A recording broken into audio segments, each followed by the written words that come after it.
você pode de repente ver vindo na sua direção o anjo com a bênção, aquela luta, aquela peleja sendo vencida. Os irmãos sabem que Josafá ganhou uma grande guerra contra 3 exércitos inimigos, louvando, adorando, bendizendo o nome do Senhor, né? Segundo Crônicas 20 nós encontramos essa palavra. Então aproveite esse momento para dar quantos glórias a Deus você puder, quantos aleluias, ou se você quiser, louve baixinho: Senhor, eu te amo, Senhor, eu te adoro, bendito seja o teu nome, Deus da minha salvação. Mas não perca as oportunidades que estão sendo dadas para louvar, exaltar e engrandecer o nome do Senhor. Eu saúdo a igreja com a paz do Senhor Jesus. Nós queremos meditar na palavra de Deus que está em Filipenses capítulo 2. Filipenses capítulo 2 fala sobre o amor fraternal e a humildade. Aleluia! Amor fraternal e humildade. Glória a Deus. É bom nós sabermos o que a palavra de Deus diz sobre esses dois temas, né, tão ligados um ao outro e tão necessários na vida da igreja, tão necessários na nossa vida: o amor fraternal e a humildade. Glória a Deus. Jesus se colocou em pé para ler a palavra de Deus. Que tal nós fazermos a mesma coisa? Aliás, já era para estarmos habituados a isso, né? Porque há tanto tempo que eu venho falando isso. Jesus se colocou em pé para a leitura da palavra de Deus. Lá em Lucas capítulo 4 nós encontramos esse momento glorioso, após a tentação do deserto. Portanto, se há algum conforto em Cristo, se alguma consolação de amor, se alguma comunhão no Espírito, se alguns entranháveis afetos e compaixões, completai o meu gozo, para que tenhais o mesmo modo de pensar, tendo o mesmo amor, o mesmo ânimo, pensando a mesma coisa. Não façais por contenda ou por vanglória, nada façais por contenda ou por vanglória, mas por humildade. Cada um considere os outros superiores a si mesmo. Não atente cada um somente para o que é seu, mas cada qual também para o que é dos outros. De sorte que haja em vós o mesmo sentimento que houve em Cristo Jesus, que sendo em forma de Deus, não teve por usurpação ser igual a Deus, mas a si mesmo se esvaziou, tomando a forma de servo, fazendo-se semelhante aos homens, e achado na forma de homem, humilhou-se a si mesmo, sendo obediente até a morte e morte de cruz. Amém. Pelo que Deus o exaltou soberanamente e lhe deu um nome que é sobre todo nome, para que ao nome de Jesus se dobre todo o joelho dos que estão nos céus, na terra e debaixo da terra, e toda língua confesse que Jesus Cristo é o Senhor, amém, para a glória de Deus Pai. Amém. Amém? Amém. Glória a Deus. Querido Espírito Santo, nós estamos aqui dependendo totalmente de Ti, Senhor, e queremos que nesta noite, te pedimos humildemente que nesta noite o Senhor venha falar conosco, o Senhor venha revelar e ensinar tudo que a Tua palavra tem preparado para nós não sermos ouvintes esquecidos, mas praticantes da palavra. Então liberta cada um, liberta a mente, liberta o entendimento, liberta o sentimento de cada um de nós nessa noite, para que nós possamos absorver toda a palavra que o Senhor quer nos transmitir, humildemente, com mansidão, meu Deus, possamos receber a palavra enxertada em nós, que é poderosa para a salvação das nossas almas. Assim te pedimos e te agradecemos, em nome de Jesus. Amém? Amém. Glória a Deus, louvado seja o nome do Senhor Jesus para sempre. Irmão Paulo Roberto. Glória a Jesus, aleluia. Deus está aqui. Pode assentar-se, irmãos queridos. Deus é fiel, o Senhor está neste lugar. Glória a Jesus, aleluia. Louvado seja o nome do Senhor.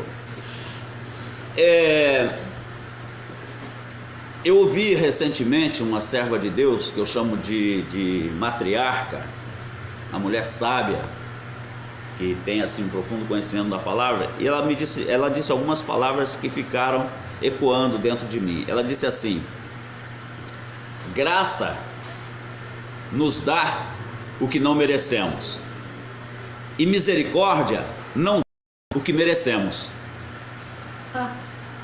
A graça te dá o que você não merece, e a misericórdia de Deus não dá o que você merece, o que nós merecemos, né? Então eu fiquei considerando essa palavra. Realmente são duas coisas que Deus nos concede sobremaneira ótimas, excelentes, porque a graça, pela graça nós recebemos salvação que não merecemos, é favor imerecido, e pela misericórdia nós não recebemos a condenação que merecíamos. Então realmente Deus é bom, Deus é fiel, Deus é maravilhoso, e nessa noite nós podemos adorá-lo, exaltar e bendizer o seu nome. Tem liberdade, igreja, para dizer glória a Deus, aleluias. Tem liberdade para adorar. Nós viemos à casa do Senhor para o adorar. Então, se você pegar no sono, se você se distrair, se você conversar com seu vizinho, é porque você não veio para adorar. Então me desculpe, mas você está no lugar errado. Lugar bom para conversar, para se distrair, é botiquinha, é casa de espetáculos, é beira de praia. Agora, a casa do Senhor é lugar para adorar. Aleluia. Se há algum conforto em Cristo, se alguma consolação de amor, se alguma comunhão no Espírito, se alguns entranháveis afetos e compaixões, completai o meu gozo, para que tenhais o mesmo modo de pensar, tendo o mesmo amor, o mesmo ânimo, pensando a mesma coisa. O sonho de Deus é que a igreja seja uma. Jesus transmitiu isso e disse assim: eu e o Pai somos um, e que vocês sejam um como eu e o Pai somos um. Então o sonho de Deus é que a igreja seja uma, que haja um só pensamento, um só sentimento, que haja assim uma franqueza, uma sinceridade entre nós, para nós não ficarmos como o tamanduá, abraçando e cravando a unha nas costas. Diz que o tamanduá parece que é o tamanduá bandeira. Tem um tamanduá, meu irmão Elton tem experiência de campanha de mata, né, de floresta. Então diz que o tamanduá ele abraça, mas no abraço dele ele crava as unhas. Então que nós não sejamos, que esse espírito vá para longe de nós, e nós possamos olhar nos olhos do meu irmão, do nosso irmão, e falar com ele com toda a franqueza, com toda a sinceridade, com todo o amor. E se tiver que dizer uma palavra desagradável, diga a palavra desagradável, porque é melhor você dizer para aquele irmão do que ficar falando pelas costas, que aí você seria um hipócrita. Então, se há algum conforto em Cristo, se alguma consolação de amor, olha o que nós precisamos, o que você precisa, o que eu preciso, o que todos nós precisamos: conforto em Cristo. Conforto, que o Senhor te use para você fortalecer outra pessoa, para você fortalecer. Quantas horas, quantos momentos aquele irmão pode estar numa fraqueza tão grande. E eu já vi pessoas, ao invés de jogar um bote salva-vidas, jogam um peso de tonelada em cima do sujeito. O sujeito está se afogando, ao invés de jogar um salva-vidas, né, aquela boia, joga uma boia mais cheia de chumbo. Misericórdia. Então, confortar é fortalecer. Meu irmão, vamos em frente, Deus é contigo, o Senhor está conosco. O Senhor o Senhor falou: não te deixarei, nem te desampararei. Vamos nos ajudar, eu te ajudo em oração, você me ajuda em oração, e nós vamos vencer. Conforto em Cristo. Cristo nos conforta, e Ele quer que nós nos confortemos um ao outro. Louvado seja o nome do Senhor. Se há alguma consolação de amor, meu Deus, como às vezes nós me incluo, te incluo, quantas vezes nós estamos precisando de uma consolação. É verdade.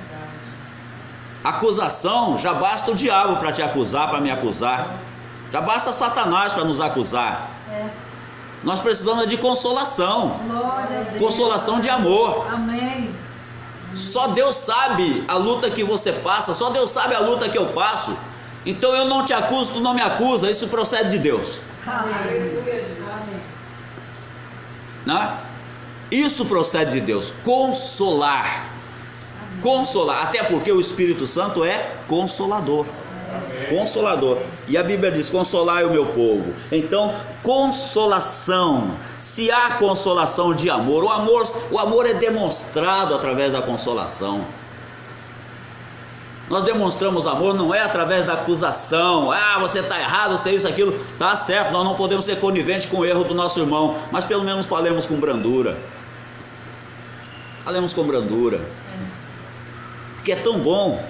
Só Deus sabe o conflito que tem dentro daquele irmão quando ele está numa luta consigo próprio, com a sua própria consciência. Então fale com brandura, mas transmita a consolação de amor, que é o que nós precisamos.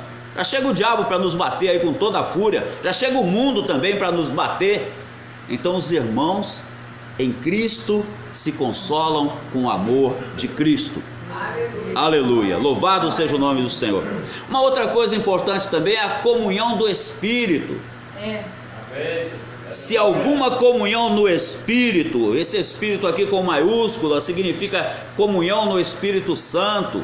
Aleluia. A comunhão no Espírito Santo nos leva a ter sensibilidade. Nós falamos aqui, estamos em 21 dias de campanha de avivamento e começamos a falar sobre o vale de ossos secos.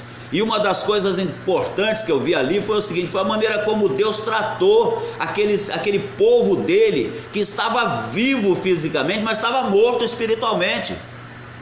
O morto espiritualmente está insensível. Quem está morto espiritualmente está insensível à voz de Deus, está insensível a uma palavra de amizade, uma palavra que ajude aquela pessoa a continuar crendo e confiando. Então o morto espiritualmente precisa que nós profetizamos vida sobre ele. E essa profecia de vida, primeiro ela vem, antes da profecia de vida, vem a profecia da sensibilidade, porque o morto não sente nada. Chega num defunto, espeta uma agulha nele, ele não vai fazer nada, não vai gemer, não vai fazer. Assim também o morto espiritual não sente nada. E o que é necessário? Que haja comunhão no Espírito. Que essa comunhão no Espírito me leve a sentir a dor, sentir a necessidade da igreja, sentir a necessidade do meu pastor, sentir a necessidade do meu irmão, da minha irmã, independente de ter um cargo na igreja ou não, sentir a necessidade e entrar numa peleja de jejum e oração para que Deus venha avivar. Aleluia. Aqui nessa igreja nós estamos vendo homens e mulheres que, mesmo quando não estão aqui presentes na quinta-feira, mesmo quando não estão presentes no sábado, mas estão em oração contínua para que o Senhor mande avivamento sobre a igreja. Isso é ter Espírito Santo dentro de si, isso é ter Deus em si. Glória a Deus, aleluia. Está lá, os irmãos têm um compromisso lá em Búzios, estão lá em Búzios trabalhando, cuidando de algo que é necessário que cuidem, mas estão lembrando que a igreja está em jejum e oração, está num propósito de 21 dias por avivamento. Está lá outro irmão, uma serva de Deus, trabalhando lá no seu trabalho, lá na sua sessão de trabalho, no seu departamento de trabalho, mas está também ligada: Senhor, abençoa a nossa igreja, porque nós estamos nessa campanha de avivamento. Sopra sobre o vale de ossos secos, manda vida, coloca tendões, coloca carne, coloca sensibilidade em cada filho e cada filha. Aleluia. Está lá o irmão Paulo Roberto, atento, sentinela da igreja, atento. Se chegar alguém lá ali da escada, ele tem que estar ligado para saber quem é, para receber a pessoa, né? Então nós temos que ter a sensibilidade de cobri-lo com as nossas orações. E cada um de nós tem as nossas atividades, tem a nossa função na casa do Senhor e temos as nossas lutas também lá fora. Então há necessidade de termos uma comunhão no Espírito. Sentir a necessidade do nosso irmão, sentir lá dentro de nós que aquele irmão pode estar triste, aquela irmã pode estar triste, aquele irmão pode estar com luta. Senhor, visita, Senhor, fortalece, e o Senhor revela. E muitas vezes você chega na casa do Senhor e o Senhor mostra para os seus servos que você veio trazendo uma aflição com você, e às vezes até uma carga espiritual vem acompanhando, e é hora da igreja, no poder do Espírito Santo, ordenar que essa carga demoníaca bata em retirada da sua vida. Aleluia, louvado seja o nome do Senhor. Então, queridos irmãos, Diz mais: se alguns entranháveis afetos e compaixões, no versículo 1 ainda de Filipenses 2, né? Entranháveis afetos e compaixões. O afeto é aquele sentimento assim de você querer que o teu irmão seja feliz, querer, né, que a igreja se alegre, seja feliz, seja abençoada, seja curada. Isso não pode sair de dentro de nós nunca. Esse afeto tem que ser entranhável, tem que estar lá nos poros, nas medulas, nas juntas, nos pensamentos, nos sentimentos, nos olhos, na boca, nos ouvidos, nos pés, nas mãos. Esse é entranhável. Glória a Deus, né? Está lá no fígado, nos rins, no coração, entranhável, nas entranhas. Afetos e compaixões. Se você não ora com afeto e compaixão, não acontece nada. Então vamos aprender a usar essa coisa entranhável, essa coisa que está lá dentro do nosso fígado, dos nossos rins, da nossa alma. Entranháveis afetos e compaixão. Meus irmãos, compaixão, que palavra bonita é essa? Sabe o que é compaixão? Já falei aqui muitas vezes. Compadecer, sofrer com quem está sofrendo. Isso só vai funcionar se for entranhável. Amém. Lá em Mateus 14:14, os irmãos vão encontrar Mateus 14:14, os irmãos vão encontrar Jesus vindo de uma situação dolorosa, porque o primo dele tinha sido morto por Herodes, João Batista, que era primo de Jesus, filho de Isabel, né? Tinha sido morto por Herodes, vindo de uma situação dolorosa. Quando ele chega lá naquele lugar deserto, vai de barco. Quando ele chega naquele lugar deserto, ele se compadeceu. Ele foi movido de entranhável compaixão. Se você quiser, você lê Mateus 14:14, que você vai ver que Jesus, movido de íntima compaixão, ou de entranhável compaixão, ele saiu curando os enfermos. A entranhável compaixão faz um milagre. Glória a Deus. Vamos colocar isso dentro de nós, entranhável compaixão. Se você tiver entranhável compaixão, você vai ver o milagre acontecer na vida do enfermo. Jesus, movido de uma entranhável compaixão, saiu curando todos os enfermos. Não existe doença que se oponha quando você está no mesmo sentimento de Jesus.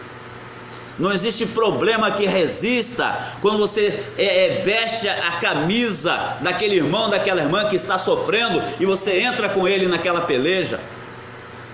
A igreja é fraca porque não conhece isso e não pratica isso. Faz uma oração formal e aí não acontece o que Deus quer que aconteça. Mas aqui nessa igreja, em nome de Jesus, nós estamos buscando e queremos andar movidos por entranhável compaixão. Entranháveis afetos e compaixões. Porque eu me recuso a orar se isso não estiver dentro de mim, para eu ver aquele irmão sendo liberto, sendo curado, sendo transformado, sendo restaurado, sendo fortalecido. E nós estamos jejuando aqui, e tem 21 dias pela frente de jejum por avivamento. Depois vamos ter 21 dias de jejum por aqueles que estão à frente da peleja do jejum. E nós vamos ver os milagres acontecer. Já estamos vendo o sobrenatural de Deus se mover. Já estamos vendo, mas Deus ainda tem mais. É apenas a ponta do iceberg de bênçãos e vitórias que Deus está trazendo sobre a nossa igreja, em nome de Jesus, por causa da entranhável compaixão. Deus já me deu uma experiência de entranhável compaixão que até hoje eu me lembro com alegria, e eu entendi o que é essa íntima compaixão. Foi quando eu pus a mão sobre uma senhora, uma moça, e ela estava sem poder andar. E eu senti como se a minha mão fosse um prolongamento do corpo dela. Eu pus a mão na cabeça dela, eu senti como se a minha mão e a cabeça dela tivessem se fundido. Um prolongamento, não eram dois corpos, era um corpo só. Eu entendi essa íntima compaixão que Jesus fala em Mateus 14:14 e que Paulo fala aqui que nós devemos ter, né? Devemos ter, né? Alguns entranháveis afetos de compaixão. Eu entendi isso porque naquela hora eu senti. E na hora em que eu orei, eu vi a mulher sendo curada. Eu senti a dor saindo dela. Uma dor de 1 ano e 8 meses que não deixava, que não abandonava, que ela não podia se alimentar nem dormir. Estava só pele e ossos. A entranhável compaixão de Jesus dentro de nós faz o milagre. E quem precisa de milagre aqui, encha-se da entranhável compaixão para ser um instrumento de milagre para os outros. E sendo um instrumento de milagre para os outros, o teu milagre também vai acontecer. Aleluia. E no versículo 2, Paulo diz assim: completai o meu gozo, completai a minha alegria, completai o meu refrigério, o meu deleite, para que tenhais o mesmo modo de pensar. Aleluia. Amados, esse mesmo modo de pensar aqui é fonte de milagres inesgotáveis, é fonte de sobrenatural. Quando nós lemos no livro de Atos dos Apóstolos, nós encontramos que os discípulos começaram, quando Pedro foi devolvido, o anjo foi lá na prisão, tirou Pedro da prisão, e os discípulos começaram a orar unanimemente, clamando ao Senhor, agradecendo pelo livramento de Pedro e buscando ao Senhor. Então você vai encontrar, sabe o que aconteceu? Eles levantaram a voz unanimemente, com um sentimento só, com um pensamento só, com uma linguagem só. Amém. A casa, os alicerces da casa tremeram. Tremeram. Deus faz um sobrenatural de poder quando há um sentimento só, quando há uma linguagem só, quando há um propósito só. Aleluia. Ao virmos para a casa do Senhor, nós precisamos entender que estamos num lugar santo e que os irmãos que vieram também são santos, que estamos para adorar ao Deus vivo e verdadeiro, e vamos adorá-lo a uma, vamos levantar a voz a uma, vamos entrar num propósito só. Se vier uma pessoa à frente para receber uma oração, você não se desvie do propósito. Senhor, ali está o teu servo, ele vai receber esse milagre hoje, abençoa a vida dele. Esquece dos teus problemas, esquece das tuas preocupações e se liga no irmão, na irmã que está aqui, porque é parte de você. Amém. Entranhável compaixão, entranhável afeto, né? Um mesmo modo de pensar, um mesmo amor, o mesmo ânimo, pensando a mesma coisa. Quem quer ver bênçãos na casa do Senhor, diga amém. Amém. Pensando a mesma coisa. Senhor, quem entrar por essa porta precisa ser liberto, precisa ser curado, precisa ser restaurado. Senhor, o irmão que está na minha frente precisa de cura. Senhor, o nosso pastor precisa da tua unção e da tua graça para não pecar e para pregar a palavra como nós precisamos. Senhor, a irmã que entrou pela primeira vez, a irmã que entra com um semblante descaído de tanta luta e problema, está precisando da tua graça. Eu me coloco na brecha da intercessão, e assim todos nós num espírito só.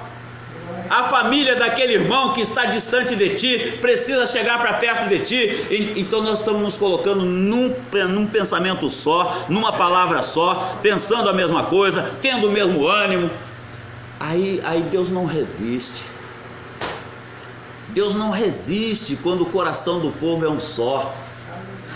Até mesmo quando aquele pessoal lá, o pessoal pós-diluviano, né, descendente de Noé, até mesmo aquele povo, quando estava com um pensamento só, Deus falou que não haveria nada que eles não pudessem fazer. Tudo que eles intentassem fazer, eles iam conseguir, porque eles estavam com um pensamento só, com uma palavra só, uma linguagem só.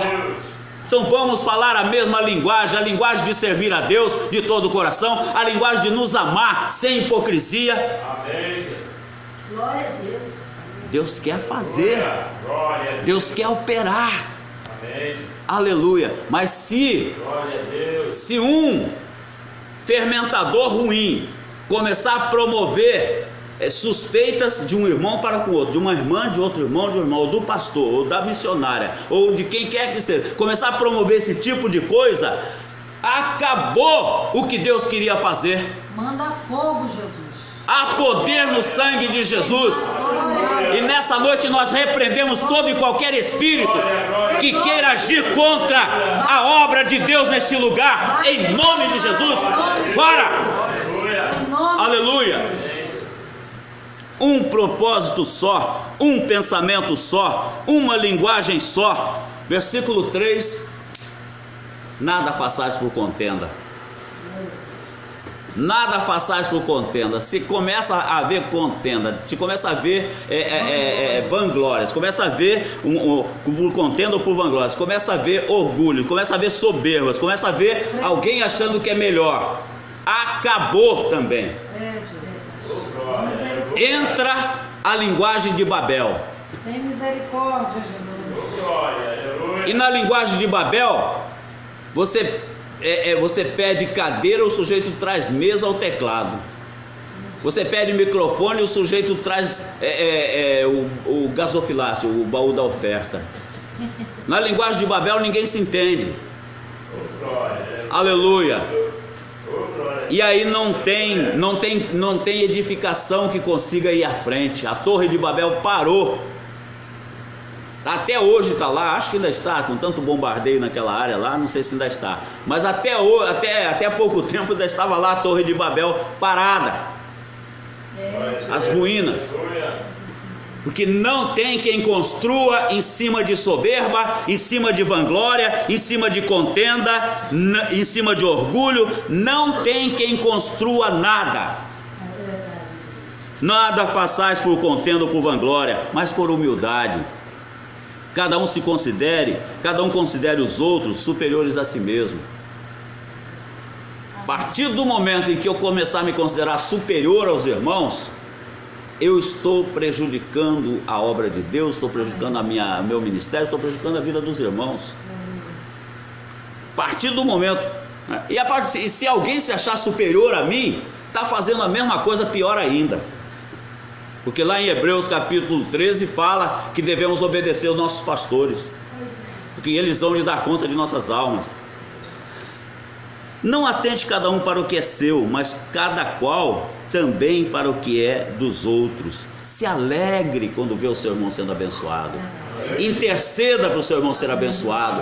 Ore, jejue, chore se você puder pelo seu irmão que está desempregado, que está passando por luta.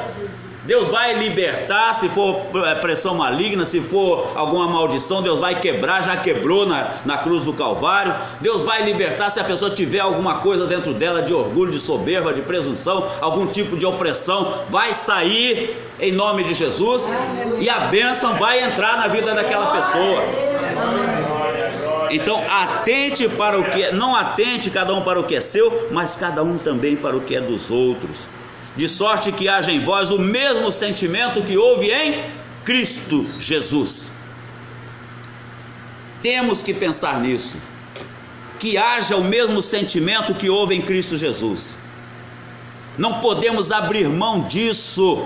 Eu não sou seguidor nem de Pedro, nem de Paulo, nem de Balaão, nem de Abraão. Eu sou seguidor de Cristo Jesus. Nós não somos seguidores de estátua, de santo nem de santa, nem de José, nem de Maria, nem de Cafundó do Judas. Nós somos seguidores de Jesus Cristo. Amém. Crucificado e ressurreto. Então o nosso sentimento tem que ser, em nós tem que haver o mesmo sentimento que houve nele. E qual era o sentimento que havia nele? De humildade, de perdão. Os caras estavam ali batendo nele, enfiando a coroa de espinho na cabeça dele, batendo com um pedaço de pau, cuspindo nele, humilhando-o. Pai, perdoa, porque eles não sabem o que fazem. Alguém aqui está disposto a seguir o caminho de Jesus? Me conte. Amém. Me conte, amém. Amém mesmo? Então vamos seguir. Seguir o caminho de Jesus. Se ele conseguiu fazer, e se nós somos seus discípulos, nós conseguimos também. Aquela pessoa que te afronta lá no seu trabalho. Eu passei 30 anos na vida militar. Eu tinha um caderno. Houve um período que eu era muito perseguido. Muito perseguido. Tinha um pessoal lá da Bahia, nada contra os baianos, mas tinha um grupinho lá da Bahia que veio da Macumba direto para a Marinha. E os meninos, quando souberam que eu era do Senhor Jesus, mas era uma perseguição que eu estava estudando na época. Eu simplesmente peguei um caderno e anotei o nome um por um. Não foi para levar para o monte para o senhor pesar a mão, não. foi para a salvação, foi para o Senhor ter misericórdia, para o Senhor estender a mão. Não sei se todos foram salvos, mas tenho certeza absoluta que eu fiz a minha parte. Nós temos que, não me importa se todos os nossos inimigos vão ser salvos, importa que nós temos que fazer a nossa parte, orando e intercedendo por eles. A bênção que veio sobre Jó veio porque ele intercedeu por aqueles 3 rapazes. Não importa se eles o humilharam, se o ofenderam. Às vezes nós temos uma noção totalmente equivocada com relação à vida cristã. Nós achamos que é olho por olho, dente por dente. Não é não. Não é não. Se nós somos seguidores de Jesus, nós vamos aprender com Ele. Nós vamos ter o mesmo sentimento que houve nele. E o sentimento que houve nele foi de perdão. Hoje há pessoas que querem me destruir. Eu sei. Porque o adversário incita e o Senhor revela. Há pessoas que sorriem para mim, mas eu vejo a falsidade naquela pessoa. Sabe o que acontece? Vou querer que caia um meteoro na cabeça do sujeito? Não, eu quero que ele seja salvo, que ele seja liberto, ele ou ela. Eu tenho arrendamento, tenho a parte hotel no inferno. Misericórdia. Fulano fez mal para mim, vai pagar. Jesus já pagou por ele na cruz. Eu o perdoo, eu a perdoo 70 vezes 7. O sentimento de Jesus é esse, perdoar 70 vezes 7. Aleluia.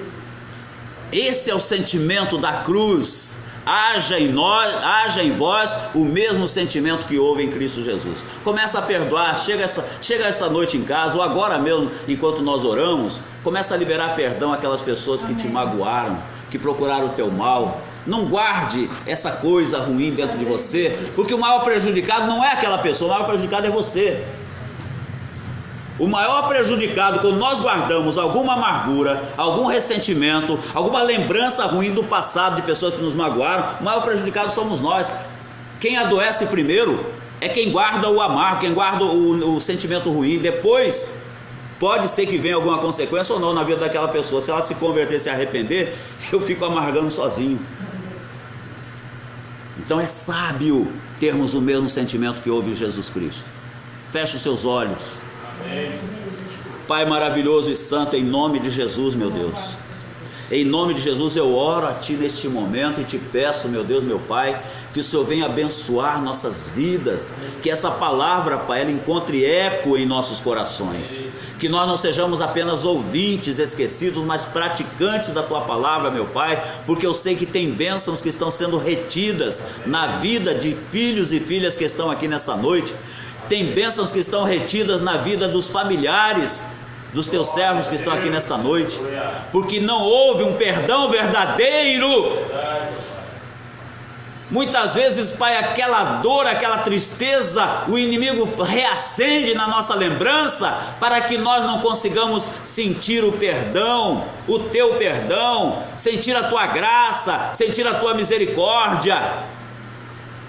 E aquilo reflete na nossa vida, na nossa descendência. Há poder no sangue de Jesus, Pai. Passa o sangue agora na nossa mente e no nosso entendimento, meu Pai, para que possamos ter o mesmo sentimento que houve no Teu Filho, o mesmo sentimento que houve em Cristo Jesus. É o que eu Te peço humildemente e Te agradeço em nome de Jesus. Todos dizem amém? Amém. Glória a Deus. Aleluia. Glória a Deus. Glória a Deus. Amados, Deus